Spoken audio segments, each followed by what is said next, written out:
தென் மாவட்டங்களில் பெய்து வரும் வரலாறு காணாத மழையால் அப்பகுதியில் மக்களின் இயல்பு வாழ்க்கை பெரிதும் பாதிக்கப்பட்டுள்ளது. பல பகுதிகளை வெள்ள நீர் சூழ்ந்துள்ளது. பல வீடுகள் வெள்ளத்தில் மூழ்கி போயுள்ளன. இதனால் மக்கள் வீடுகளில் வசிக்க முடியாத நிலைக்கு தள்ளப்பட்டுள்ளனர்.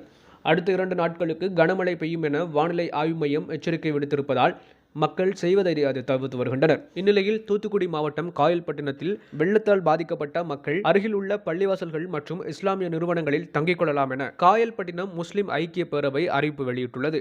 குறித்த அறிவிப்பில் கிழக்கு சுலைமான் நகரை ஒட்டியுள்ள மக்கள் தௌஹீத் ஜமாத் மற்றும் ஆயிஷா சித்திகா மகளிர் இஸ்லாமிய கல்லூரி மண்டபத்தில் தங்கிக் கொள்ளலாம் எனவும், மஜ்லிஸுல் புகாரி ஷரீப் சபையை சார்ந்த மக்கள் அச்சபை மண்டபத்தில் தங்கிக் கொள்ளலாம் எனவும் அறிவிப்பு செய்யப்பட்டுள்ளது.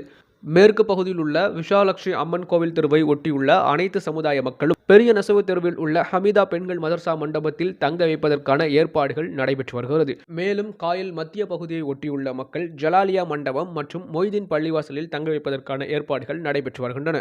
மேற்கண்ட சேவைகளை பெறுவதற்கான தொடர்பு எண்கள் கீழே கொடுக்கப்பட்டுள்ளது.